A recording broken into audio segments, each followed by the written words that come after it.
Assalamualaikum warahmatullahi wabarakatuh. Selamat pagi rekan-rekan sekalian. Kita akan melanjutkan video tentang praktikum ARJIS. Pada pertemuan kedua kali ini, tema kita adalah pengenalan software ARJIS. Seperti kita lihat, pertama kita harus buka aplikasi ARJIS terlebih dahulu. Nah, namun sebelum itu, kita akan mengetahui dulu tentang sebenarnya apa sih 5 aplikasi dasar dalam ARJIS Desktop. Saya jelaskan singkat, ada 5 aplikasi dasar di ARJIS Desktop. Yang pertama adalah ArchMap, merupakan aplikasi utama yang digunakan dalam ARJIS untuk mengolah, membuat, menampilkan, memilih, menggabungkan, editing, dan menerbitkan atau menampilkan peta atau publishing. Yang kedua adalah Arch Catalog, yang merupakan aplikasi untuk mengatur atau mengorganisasi berbagai macam data spasial. Kemudian yang ketiga adalah Arch Toolbox, di mana merupakan kumpulan aplikasi yang berfungsi sebagai alat atau tools atau perangkat dalam melakukan berbagai macam analisis keruangan. Yang keempat adalah Arch Globe. Aplikasi ini berfungsi untuk menampilkan peta secara 3 dimensi. Dan yang kelima adalah ArchScan, yang merupakan aplikasi yang digunakan untuk mengolah dan menampilkan peta-peta ke dalam bentuk 3 dimensi juga. Dalam praktikum kita di pertemuan kedua kali ini, kita lebih fokus ke ArchMap sebagai aplikasi utama. Nah, kita seperti yang sudah dilihat ya dalam video ini, saya akan menjelaskan nama-nama dari menu-menu yang ada di sini. Yang pertama adalah di baris atas ini di baris atas, seperti yang terlihat dalam kursor saya ini disebut dengan menu. Menu ini terdiri dari file, dan dalam file itu ada new, open, save, save as, dan lain-lain. Kemudian ada edit, view, dan menu-menu yang lain. Bookmark, insert, selection, geoprocessing, customize, Windows, dan help. Ini disebut dengan menu. Kemudian di bawahnya ada toolbar. Toolbar yaitu ini bagian bawahnya yang terdiri dari beberapa menu toolbar juga. Beberapa toolbars juga seperti new, open, save, print, cut, copy, paste, dan lain sebagainya dalam barisan ini. Nah, setelah itu di sebelah kanan ini namanya table of content. Di sini nanti akan menampilkan layer-layer dalam pekerjaan yang kita lakukan. Ketika kita memasukkan data dan melakukan perintah di beberapa data tersebut, ini akan muncul layer-layer di sini, tergantung dari pekerjaan yang kita lakukan. Kemudian toggle. Nah, ini toggle nih yang di ujung kiri bawah ini, seperti data view, layout view, refresh, pause drawing. Ini termasuk dalam toggle. Kemudian ini area yang kosong ini disebut dengan data frame. Nanti tempat diletakkannya peta, tempat kita melakukan editing peta dan lembar kerja lah boleh dibilang, itu di sebelah sini. Dan di sini ada koordinat toolbar. Ini koordinat bar, maaf. Koordinat bar ini yang mengetahui di mana letak kursor kita. Nih, berubah-ubah sesuai dengan pergerakan kursor.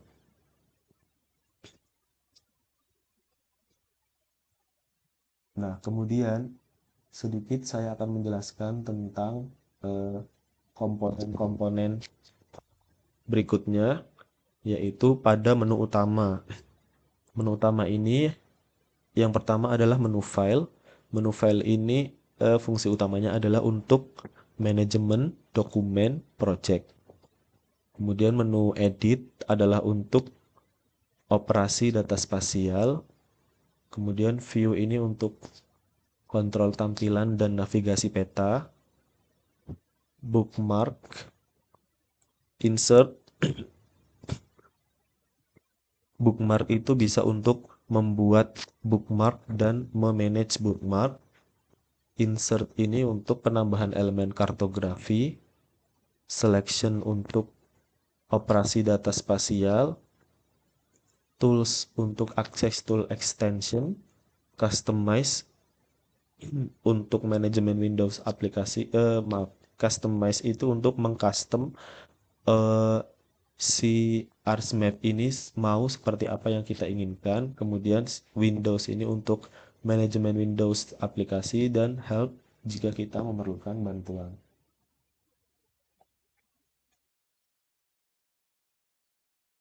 Bagian berikutnya adalah tentang cara mengkoneksikan folder. Nah, untuk mengkoneksikan folder, pertama kita pilih Windows pada menu, kemudian kita pilih katalog yang ini. Klik saja. Akan muncul kotak katalog di sebelah kanan seperti ini. Nah, saya sarankan untuk dipin saja ya, agar nanti mempermudah kita saat mencarinya. Dia akan muncul di sebelah kanan ini setelah dipin. Nah, kemudian kita klik saja dan pilih yang connect to folder. Connect to folder, diklik saja, kemudian kita cari mana folder yang akan kita sambungkan. Nah, kemarin saya sih menaruhnya di sini ya, di PC, kemudian di D, dan praktikum perencanaan pesisir dan laut. Teman-teman bisa disesuaikan dengan folder mana yang akan disambungkan. Usahakan tidak terlalu jauh masuk foldernya. Nah, setelah kita pilih, kita langsung OK saja. Oke. Nah, otomatis di sini folder connection-nya sudah ada masuk di B, Praktikum Perencanaan Pesisir dan Laut. Jadi, ketika ini sudah masuk berarti sudah berhasil. Bagian berikutnya adalah menambahkan data. Nah, menambahkan data, cara yang pertama adalah dengan kita klik file, kemudian add data. Add data. Nah, add data, kemudian kita cari data yang akan kita masukkan. Kita cari data yang akan kita masukkan dari praktikum ini. Nah, data ini disediakan ya oleh asisten.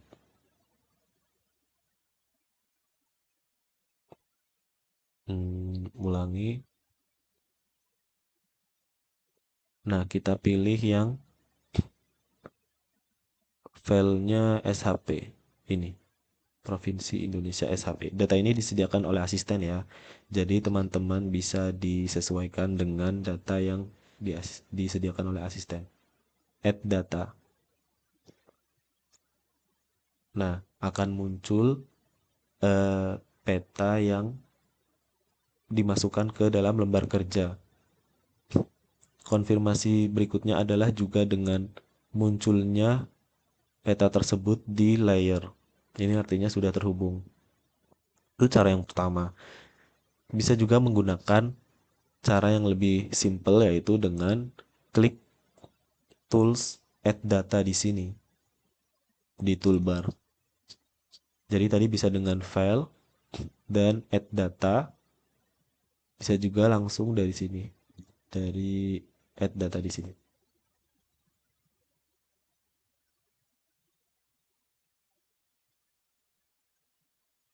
Kemudian kita sambil ke bagian berikutnya, yaitu mengenal sedikit demi sedikit fungsi-fungsi dari toolbar ini. Yang pertama, toolbar tools di sini ada zoom in. Zoom in ketika kita klik, maka ini adalah untuk memperbesar. Misalnya kita mau lihat ini peta ini Jawa Tengah, kita klik. Nah, ini bisa memperbesar. Perbesar. Kemudian eh, zoom out. Zoom out ini untuk memperkecil. Memperkecil jadi untuk sudut pandang yang lebih jauh. Nah, memperkecil. Kemudian ikon yang seperti gambar tangan ini, pen, ini untuk mempermudah kita dalam memindahkan peta, menggeser tampilan unsur spasial ini. Saat diklik, ini tangannya akan menggenggam dan ke atas, ke bawah sesuai dengan yang kita inginkan. Kemudian berikutnya adalah full extend. Ketika diklik, ini akan mengembalikan peta ke dalam tampilan secara utuh. Nah, jadi yang awalnya mungkin tadi kegeser ke sini atau kegeser ke sini, atau mungkin sedang dalam zoom yang tinggi, bisa kita langsung klik ini, langsung ke tampilan penuh seperti data awal. Fix zoom in dan fix zoom out ini seperti zoom in dan zoom out, tapi skalanya lebih kecil untuk ketelitian yang lebih tinggi. Misal lagi kita lagi meneliti Jawa Tengah, kemudian kita klik fix zoom in. Fix zoom in ini perubahannya sedikit. Fix zoom out juga seperti itu. Kemudian eh, ini go back to previous extend itu untuk mengembalikan ke perintah sebelumnya. Kalau yang go back to the next extend itu untuk mengembalikan ke perintah sesudahnya. Nah, seperti itu. Boleh dibilang seperti undo dan redo lah ya. Kemudian select feature. Select feature ini untuk memilih bagian yang ingin kita pilih. Misalnya kita akan pilih yang ini. Nah, ketika diklik, maka yang akan terpilih adalah posisi di Jawa Tengah saja gitu. Atau misalnya kita memilih yang ini, yang mana ya? Lampung. Klik, maka yang nyala bagian ini saja.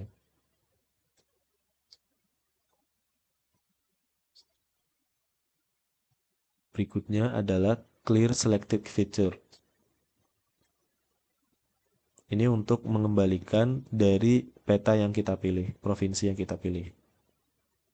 Jika kita memilih yang ini, kemudian kita kembalikan lagi. Seperti itu. Select elemen itu ketika kita sudah memilih elemen, kita pilih select elemen.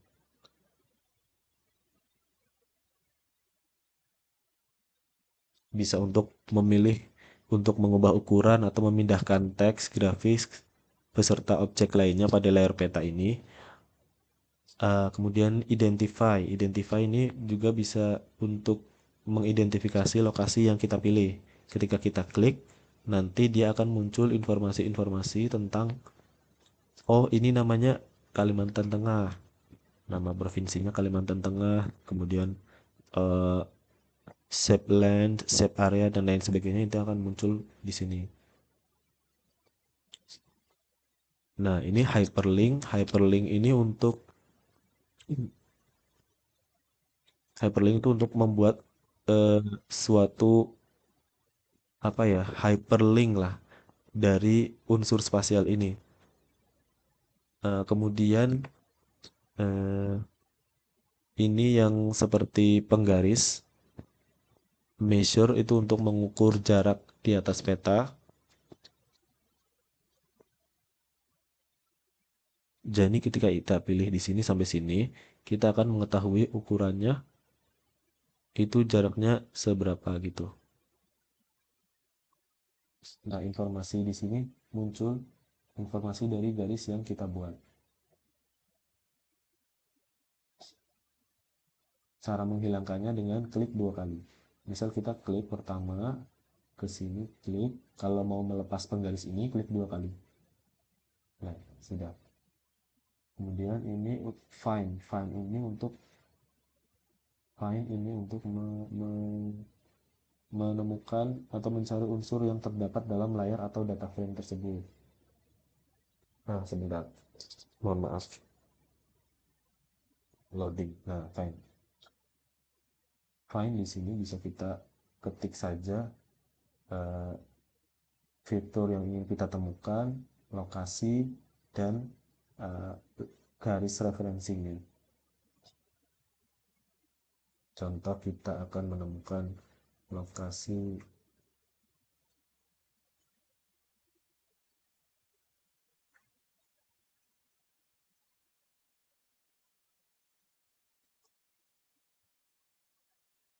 Jawa Tengah. Nah, kita sudah menemukan di sini ada muncul Jawa Tengah.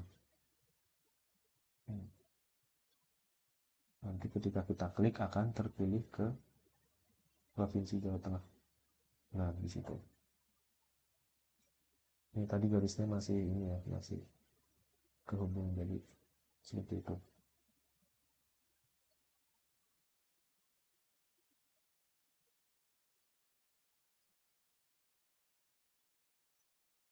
Cukup.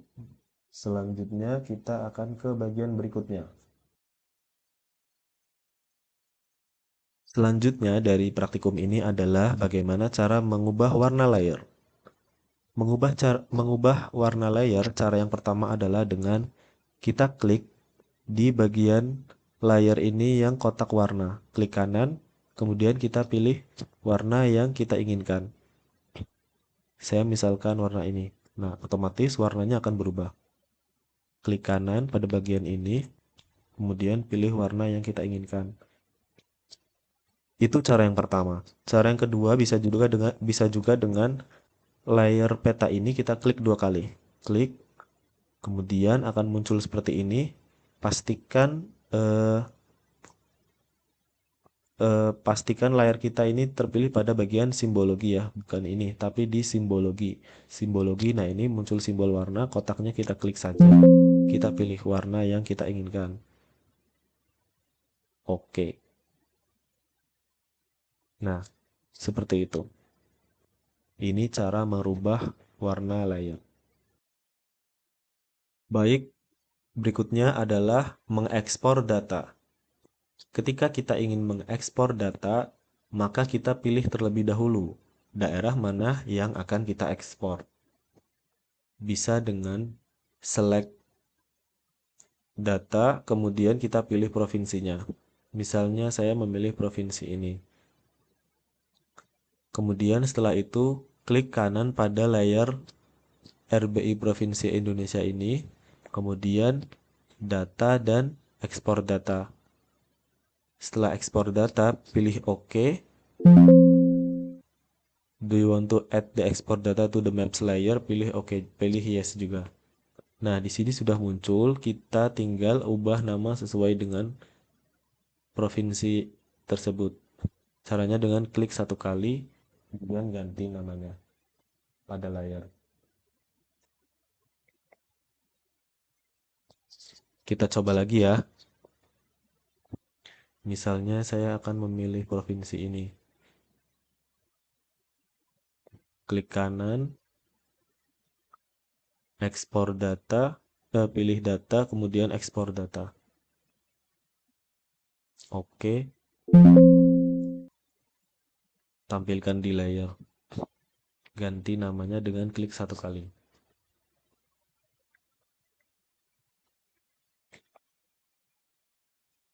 Sudah. Nah, kita juga bisa merubah warna layar pada masing-masing yang kita pilih dengan warna yang berbeda. Misalnya untuk Kalimantan Tengah saya pilih warna hijau.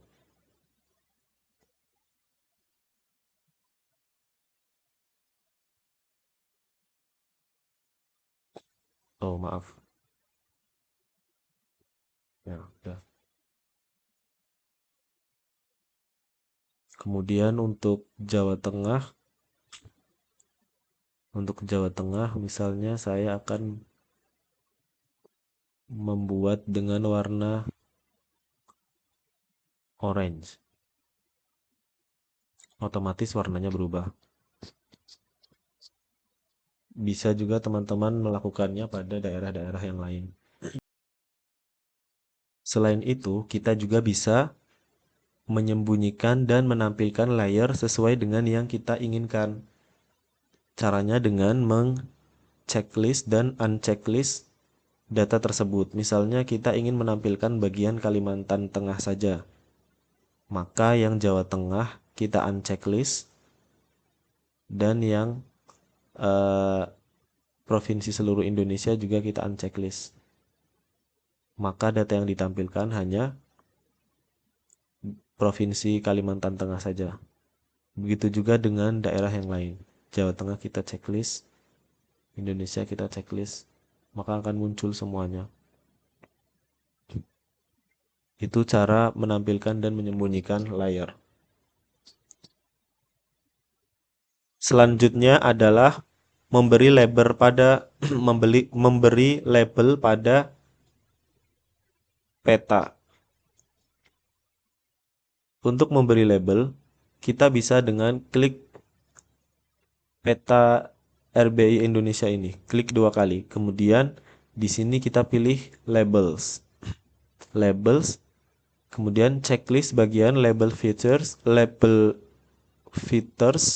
in this layer. Hurufnya bisa kita sesuaikan sesuai dengan keinginan. Kemudian stylenya juga kita bisa pilih sesuai dengan keinginan. Kemudian pilih label fieldnya bisa pada shape length, shape area atau provinsi. Saya memilih provinsi. Kemudian klik OK. Maka otomatis akan muncul nama-nama provinsi yang melabeli seluruh provinsi di Indonesia ini. Berikutnya adalah cara membuat perbedaan warna pada masing-masing provinsi di layer ini. Pada peta ini. Yang pertama, kita klik kanan, kemudian pilih properties. Properties. Nah, setelah itu di sini kita pilih yang simbologi. Nah, ini simbologi. Simbologi, kemudian setelah simbologi kita pilih yang kategoris. Kategoris, pilih yang unique value. Unique value pada value field kita pilih yang provinsi. Provinsi dan kita pilih perbedaan warna yang akan kita inginkan. Misalnya saya pilih warna yang ini. Kemudian setelah sudah, jangan lupa untuk add all value. Nah, ini nanti yang akan muncul warna masing-masing kira-kira seperti ini.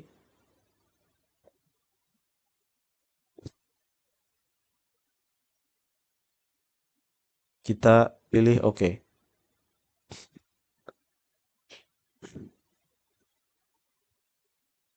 Nah, maka warna dari masing-masing provinsi ini sudah berbeda. Ini untuk mempermudah kita dalam membaca perbedaan batas di masing-masing provinsi ini.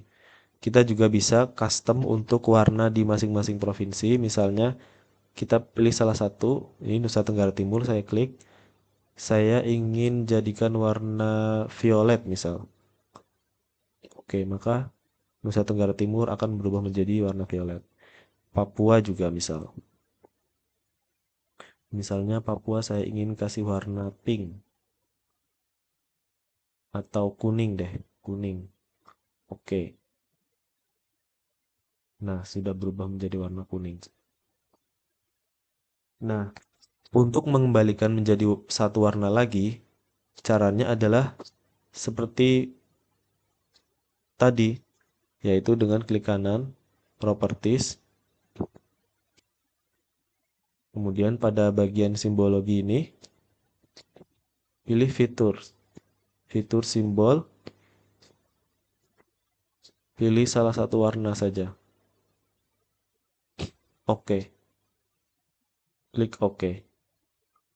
Maka akan berubah menjadi satu warna lagi untuk layer yang dipilih. Setelah selesai melakukan semua proyek ini, kita bisa menyimpan proyek ini dalam file yang tersimpan. Langkah yang pertama adalah dengan file, pilih menu file, kemudian pilih save as. Save as kita tentukan di mana kita akan menyimpannya. Misalnya saya akan menyimpan di praktikum ini, kemudian pertemuan kedua. Nah, namanya bisa disesuaikan. Praktikum pertemuan kedua. Save. Tipenya juga bisa kita pilih. Save. Maka dokumen ini sudah tersimpan. Itu cara yang pertama. Cara yang lebih simpat, lebih mudah juga bisa dengan pilih save. Jika itu untuk file yang pertama kali dibuat, bisa langsung klik save di sini. Atau bisa juga dengan klik tombol CTRL plus S. Demikian pertemuan kedua mengenai pengenalan ArcGIS. Semoga bermanfaat. Wassalamualaikum warahmatullahi wabarakatuh.